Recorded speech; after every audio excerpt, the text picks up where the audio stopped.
Hello, I'm Hadley Heath Manning. I'm Policy Director at Independent Women's Forum. And today I'd like to welcome you to our live chat for Earth Day. It's an event sponsored by Independent Women's Network. You can join at iwnetwork.com. I am joined today by some very special guests. First, Gabriella Hoffman is an IWF visiting fellow and the author of this month's policy focus on conservation. Gabby's also a freelance media consultant, a columnist, a podcaster, and an award-winning outdoor writer. She's joining us today from Nebraska. Hi, Gabby. Good to have you. We're also joined by Mandy Gunasekera, who is an IWF visiting fellow and former chief of staff of the U.S. Environmental Protection Agency, or EPA. In 2020, she became a principal at Section 7 Strategies, a boutique energy, environmental, and tax policy consulting firm. Hi, Mandy. Thanks for joining us today. And finally, we have Hannah Downey, who's the policy director at the Property and Environment Research Center, or PERC, an organization dedicated to helping to bring free market solutions to policy challenges in the environmental issues. So thanks, guys, for joining us today. And happy Earth Day. Earth Day is April 22nd every year. So we're here to talk about the Earth, the planet, how to protect it, how to conserve it, how to best use our natural resources. So I thought I would get started by asking Gabby about that policy focus that I mentioned. You wrote this policy focus, and it's really about the future of environmental policy, and you point to an approach that is based in conservation. Mm-hmm. Can you tell us a little bit about what conservation is and why it's important and why it's relevant to Earth Day? Certainly. And I had this idea in mind when I was approached to create the policy focus a while ago, but really glad that it was able to come out this month and this week, especially the most recent weeks. But we often hear about the negative environmental things happening in the United States, that we're terrible despoilers of the earth. We don't know how to manage anything.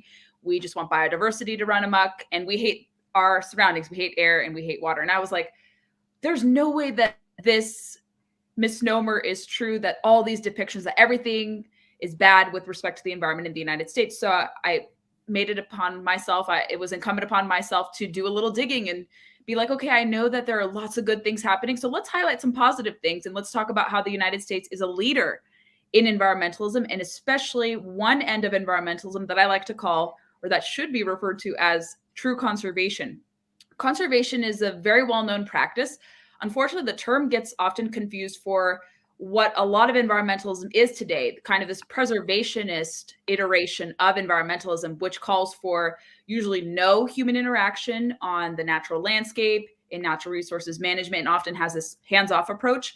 And true conservation is often seen as a wise management of, or wise use of, natural resources, where it welcomes human involvement, not to destroy or despoil the earth, but where needed and where welcomed, humans can have a positive contribution. And we see in many parts of the country, in both the Western United States and also the Eastern United States, that true conservation has worked and that it has to be implemented more properly in areas where it's neglected. So that's kind of why I wrote the policy focus and what conservation is in a nutshell. Cool. Yeah, I enjoyed reading it. I enjoyed learning from the policy focus that you wrote. And I think, for someone who doesn't spend a lot of time in environment and energy policy, and my background's more in health policy, it was interesting for me to learn about this tension between preservation and conservation. I didn't really think about how those are kind of unique or different, distinct approaches, I guess. And so, Mandy, I want to ask you if you've encountered this tension between this preservationist approach and a conservationist approach in environmental policy, maybe in your background at the EPA or elsewhere. Yeah, certainly. And I love the way that Gabby laid it out so well and so succinctly. And it really shores up the two different approaches one can take, at least in the modern age, in approaching environmental issues. And at EPA, it was more I put them in the prohibitionist crew, as they were prohibiting something, not necessarily anything to do with prohibition. But it's easier if you care about emissions. The easiest thing you can do is to shut something down. But the work of a regulator is to balance the effects of reducing emissions that curb some degree of productivity, be it economic or otherwise, balance that with the actual benefit that you're getting to, or you're either giving to the environment or to public health in general. And whether or not you take a more preservationist or conservationist perspective, a lot of that is guided by the political leadership at the agency. So when we were there, We obviously ascribe to the conservationist approach, doing more with less, and really making sure that environmental regulations, the ones that were necessary, that they improved outcomes, but those improved outcomes weren't at the behest of shutting industries or shutting jobs or shutting down important opportunities to local communities. So there's a lot of hard work in that approach. It requires a significant amount of pretty complex analysis. And it also requires a bit of a backbone in a place like the Environmental Protection Agency, where some of the people that we're working with, not all, but some of them just have that mentality that the best decision is always to put the full weight of regulatory pressure on entities that ultimately leads to them shutting down. Hannah, how do you navigate this in your work at PERC? I mean, there is humans exist. We're a part of the planet. We're part of the environment. But in your mission statement, I think it says something like you guys advance free market solutions to environmental policy challenges. So where does that fit into all of this?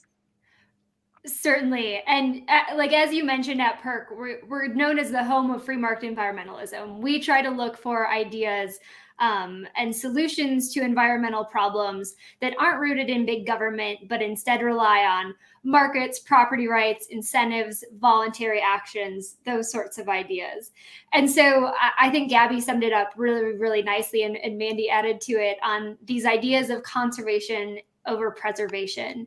And the preservation idea of you just don't touch something and you let it be, and that is the best way for the environment to be. But to your point, we are humans. We rely on the environment to feed ourselves, to clothe ourselves, to keep us alive, the air and water that we rely on. So clearly there has to be some human interaction with the environment just for us to survive.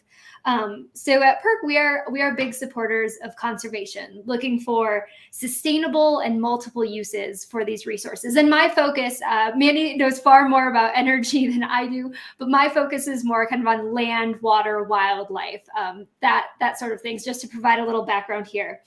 And so when we think about conservation over preservation, we think about things like wildfires that are going on right now. Our forests have been mismanaged for years, and we're seeing, as a result, intense fuel buildups and these fires that are just absolutely destroying not only communities and homes, but wildlife habitat, watersheds, all of these other resources that we rely on. And so where we see this active management role, more of the conservation instead of preservation, is how can humans be involved in this? And some of it might be industry and the timber industry removing some of those fuels. Some of it is private groups or conservation nonprofits understanding that we exist to achieve these environmental outcomes. So we as private groups have a responsibility to get in and be involved and be helpful in the management of those resources. And ultimately just private landowners as well, right? The basic idea that you take care of what you own better than something that is just a common pool resource.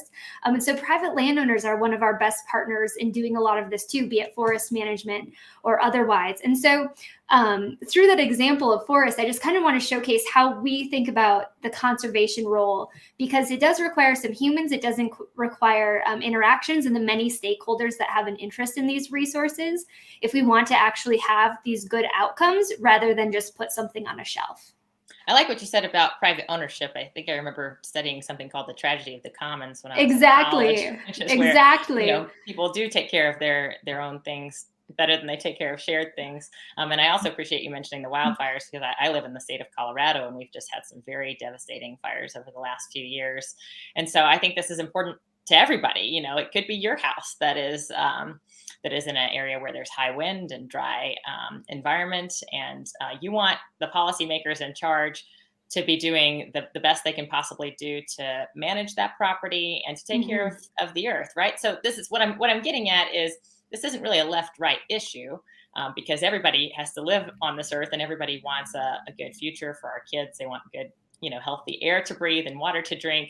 But I think, unfortunately, in the political realm, events like Earth Day and even just the environmentalist movement in general becomes very dominated, at least from a messaging perspective, by people who are on the political left. And so I want to ask the three of you what your take is on that. I mean, I think the narrative is if you care about the environment, you belong on the political left. So I want to hear you guys sort of respond to that. Is that narrative right? Is it wrong? And if it's wrong, what can we do to change it? We'll go back to Gabby now. I think supporting the environment and your political affiliation are not mutually exclusive. And I think for the longest time, because the left did dominate this issue, and actually it does have some interesting kind of radical origins. If people are interested, you could Google kind of Earth Day's founder, kind of gruesome details, which I won't go into detail so much. But Earth Day as a concept, I think, is good. And it can serve as a reminder to you, whether you incline to the center right or the center left, about the importance of having what we have in place in the United States. And I think for the longest time, Republicans and conservatives took a backseat to this issue. They kind of went along or they didn't chime in.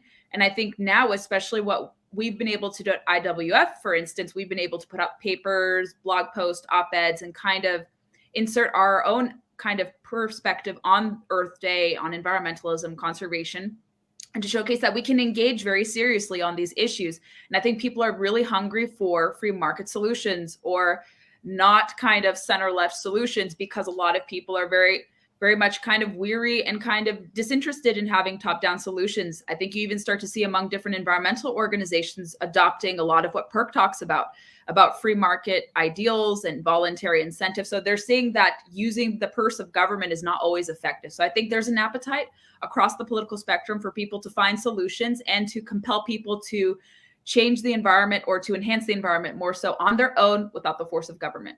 Yeah, that's really interesting. My parents taught me to take care of the earth just as on an individual responsibility level, right?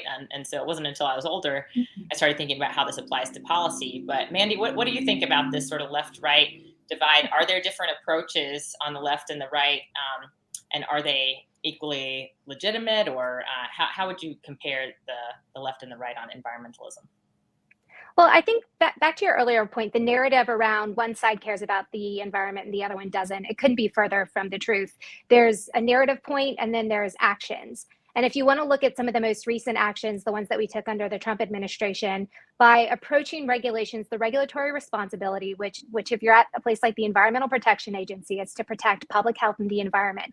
Very important mission. But if you go about it in a balanced approach, it produces massive benefits. We had some of the cleanest air on record. We were #1 in terms of access to clean drinking water. And one of the greatest programs that we really revitalized was cleaning up legacy pollution in areas that really represents the forgotten Americans all across this country. And so we really honed in and focused, okay, let's make sure we're looking at producing results. We're not looking at perpetuating processes. And I think the other side of the equation, when Democrat administrations tend to be in charge, they avoid making the decisions that are needed to either move projects forward to actually clean up dirty soil, or moving projects forward that lend itself to tangible environmental improvements. A lot of the climate narrative is kind of in this blue sky box where they're talking about we're going to be net zero by XYZ, and it's like by 2100. And so they set these long-term pseudo-arbitrary standards, but in the short term, all the focus they're putting on one environmental issue, if it's climate change, they're ignoring air, water, and land. And so I really think that the biggest difference, the biggest policy differential that was applied in the last administration, and shows that actions truly do speak louder than words if you care about tangible improvements in the short and long term to people and the planet. It's going about in applying resources equally among the numerous environmental issues: air, water, land, soil, and greenhouse gases, and then doing it in a very balanced manner, not putting all your eggs in one basket, or overzealously setting arbitrary standards that really aren't achievable, but they cause a lot of anxiety and can cause harm in areas outside of what you typically are looking at from a public health and environmental perspective. Hannah, I want to get your perspective on this, because that narrative that I mentioned, it kind of extends to the policy world, right? Like if you're not on board with the Green New Deal or some of the most extreme left-wing policies, then you must not care about the environment. That's sort of the implication. I think it's unfair, but I think that gets leveled against people sometimes. And that's the Green New Deal, I'd say, is far from a free market solution. So where do you see all of this going at PERC? Yeah, I love that you brought up that the Green New Deal is far from a market solution, because what we often say, and we have worked for decades showcasing that markets and property rights have really strong, sustainable conservation outcomes. But we also recognize markets aren't partisan, right? Like, we have people, as long as you have voluntary parties entering into trade or a market transaction or a property rights situation, like, it does not matter your political affiliation. You can negotiate and have incentives to achieve those conservation outcomes. So that is one of our biggest things. And I'll echo Gabby a little bit too in saying, like, these narratives, we often so much we just hear either side yelling at each other, right? And those are polarizing ends of the spectrum. But I will say there's so many people in the middle who are just starting to more and more realize we want results, not just rhetoric. And so we need to look to approaches that actually get us tangible, lasting results. And we are seeing more and more groups, policymakers, conservationists starting to realize that these market approaches are where we can get these good results. And so on one hand, I'm really encouraged because people are seeing this, and I'm inspired to work with reasonable people who want to get these outcomes. But on the other hand, it is a little bit disheartening when you look at the news and all of the headlines are either everything on the environment is focused around the Green New Deal when there are so many other conversations to be had. And people are having those conversations, but I don't think they're getting the attention they deserve. Mm-hmm. Yeah. Oh, go ahead. If I could add Please, something, Mandy, yeah. Hannah, Yeah. as she was talking, it really made me think about another really important aspect that's important to lending itself to tangible improvements, and it's building an honest and genuine relationship with the stakeholders, whether it's the farmers or the ranchers or the oil and gas operators, your manufacturers, whatever it is. Another really important piece of approaching environmentalism, if you care about premise on pragmatism and you care about tangible outcomes, is working with stakeholders, because they have in the field experience. They have such valuable knowledge that really helps, if you're a regulator, make decisions that you know will actually work. And so another key difference we've seen, either those that want to hype up rhetoric, they tend to look to stakeholders as an adversary, whereas those of us who go and approach environmentalism from the perspective of, okay, let's actually fix these problems and improve outcomes, we look to stakeholders as really important partners. Yeah, I appreciate that point. I think it's important. And I think people recognize that the shareholders or the stakeholders are the people who often have the most expertise about what's going on the ground. You know, they live in the real world and they live in the reality of the impacts that policy really has. And so my next question is about that real world impact. It's about the consequences of the policy direction that it seems to me that we're headed on right now, at least under the Biden administration. And so I want to get some, thoughts from you guys about the future of this approach and this direction that we seem to be headed in today, because it seems to contrast very much from what Mandy was describing about her experience at the EPA when she was chief of staff there. So tell me a little bit about what is going on right now in the Biden administration, what you see as the current policy towards energy and environment issues, and most importantly, where that road will take us, or what you believe the consequences will be if we stay on this path. And Hannah, I'll start with you this time, if you don't mind, share a little bit about your perspective on that direction. Certainly. And again, I'll premise this with saying a lot of my work is more focused on the land, water, wildlife side of things, rather than the energy side of things. But as I'm sure everyone on this call has maybe heard of, but not everyone listening in, the Biden administration released, they're calling it the America the Beautiful Plan, or the 30 by 30 initiative, which I know Gabby's really involved in. And this plan, I think it does set out a worthy goal, or a goal of conservation. And this overarching goal of conservation, the goal is to conserve 30% of US lands and waters by 2030. Again, I think anytime that something ends in a very round number, we should be a little hesitant as to how exactly those numbers were developed. But all is to say, beyond that, I had a lot of concerns when just hearing these ideas, right? You're suddenly this overarching kind of plan. I will say, when the Biden administration released their initial principles, I was actually pleasantly surprised. There were references to the very consciously calling out conservation instead of preservation, recognizing the role of private property owners, even going so far in some cases as to recognizing grazing as a form of conservation, or recognizing that grazing lands should be applied to these conservation lands. Again, here's the challenge, right? We have this rhetoric though, but what are the results that we're going to see, and what are the policies that we're actually going to see coming out as a result? I have some concerns over things with like species regulation and kind of a tendency to turn to like heavier regulation, or in doing some of the past alleviations of regulation, and making, in some cases, species a liability rather than an asset for the private landowners who will actually engage on that.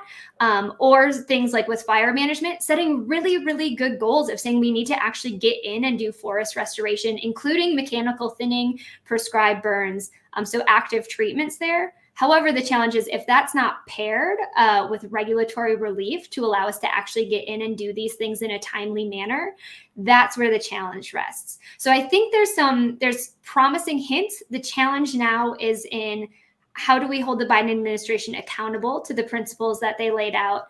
And also, how do we push for this regulatory relief so that things can actually be done? It's one thing to say you're going to do all of this great stuff.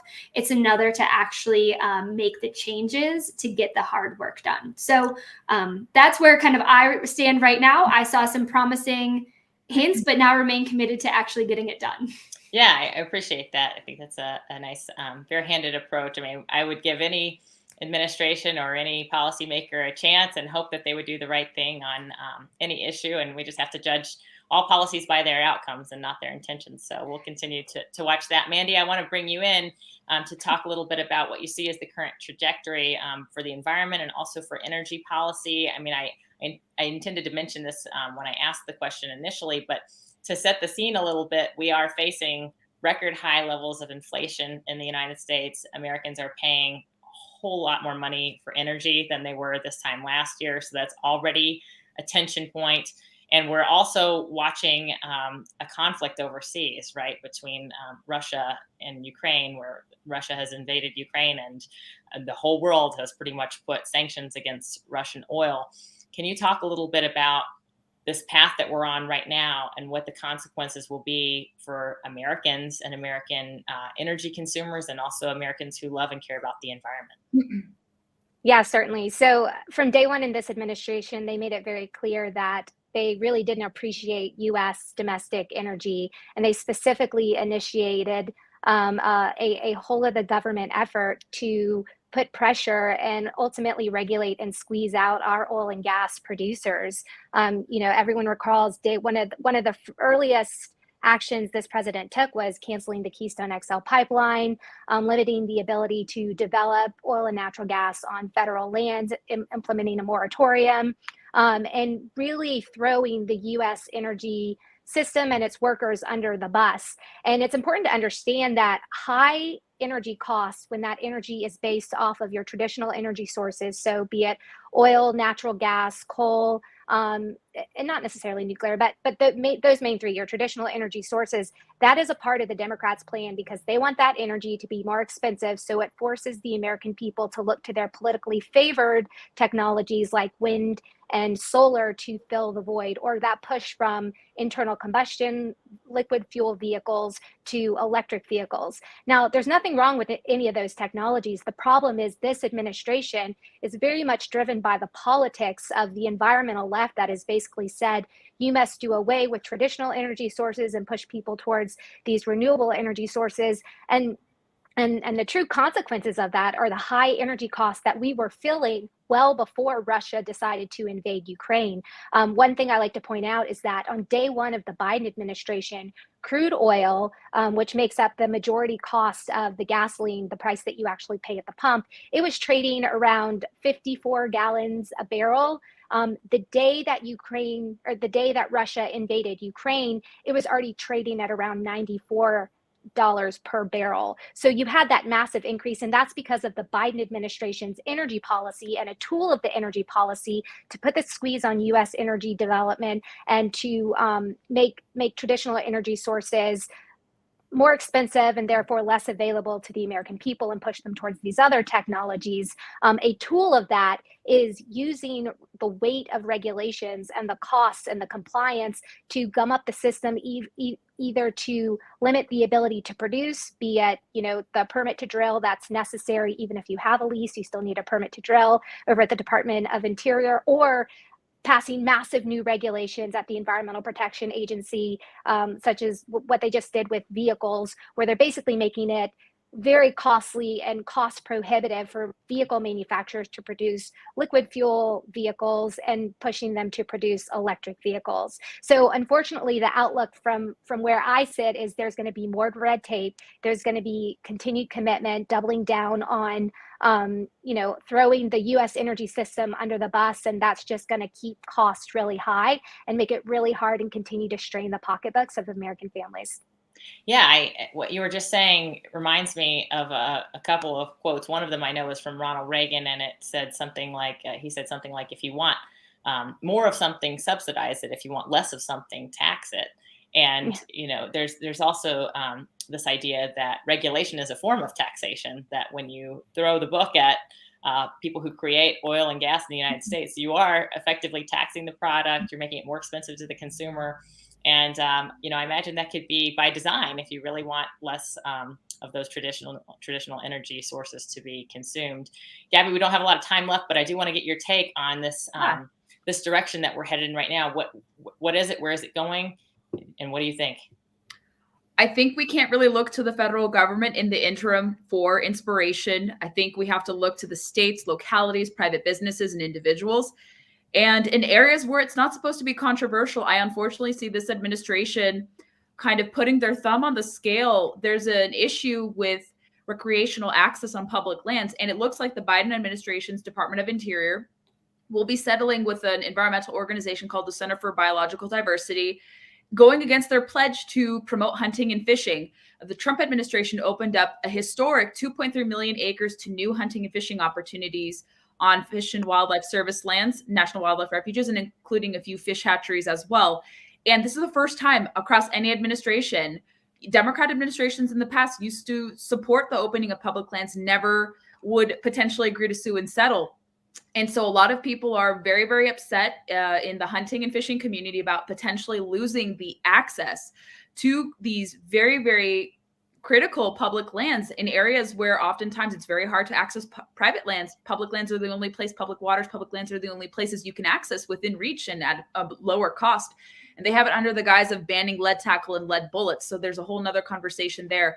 And so a lot of people, there's a lot of skirmishes in the conservation community and the sporting community. I talk to a lot of hunters and anglers, and there's an interesting actually connection between people in the energy industry and even hunters and anglers. There's a lot of overlap.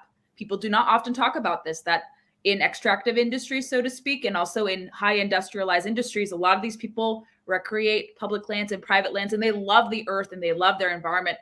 And they don't want to see their livelihoods choked at. And then they also don't want to see their access taken away by people who purport to be for public lands access. So there's a kind of mismatched language and rhetoric coming out from this administration saying, yes, we support public lands, but they may use the tools at their disposal, current laws in the books. A great law called the Antiquities Act could be weaponized to actually keep people off public lands if they don't fit a certain framework, or if they get their way with certain things. So they can kind of use laws that are supposed to be keeping access and allowing for the public to fish, hunt, hike, camp, recreate.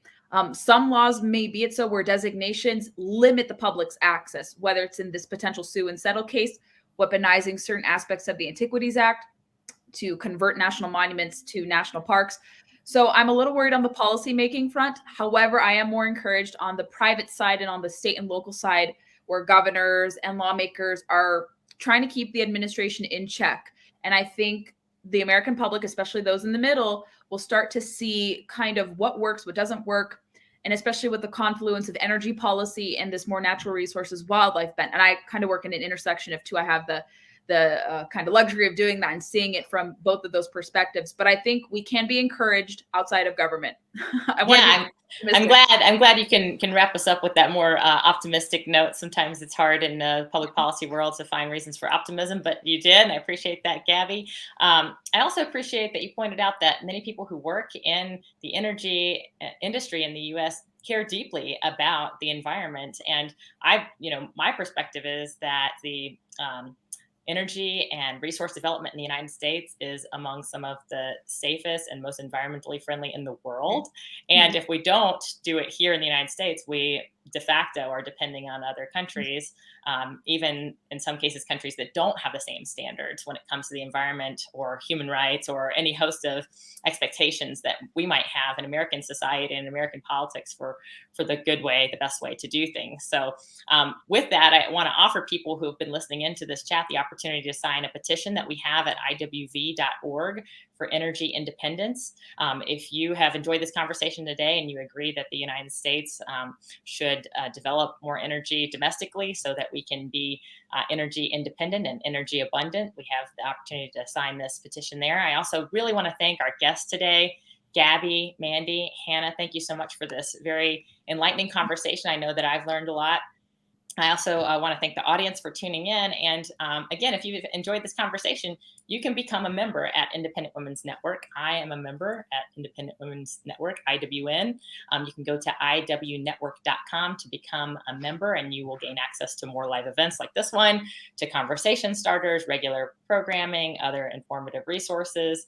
I also want to give everybody the opportunity to mark your calendar for May 5th. We'll be having our next members-only online event, which will be a newsmaker chat with former Ambassador Rick Grinnell. So on Wednesday, May 5th, you can tune in to hear former Ambassador Grinnell discuss Biden's disastrous foreign policy and economic record. So I'm sure that will be a very interesting discussion. But thanks again to our three guests today, Mandy Gunasekara, Gabby Hoffman, and Hannah Downey of PERC. Please come to IWF.org and check out Gabby's policy focus. Please join as a member at iwnetwork.com. And please, everyone, have a wonderful and happy Earth Day. Bye-bye.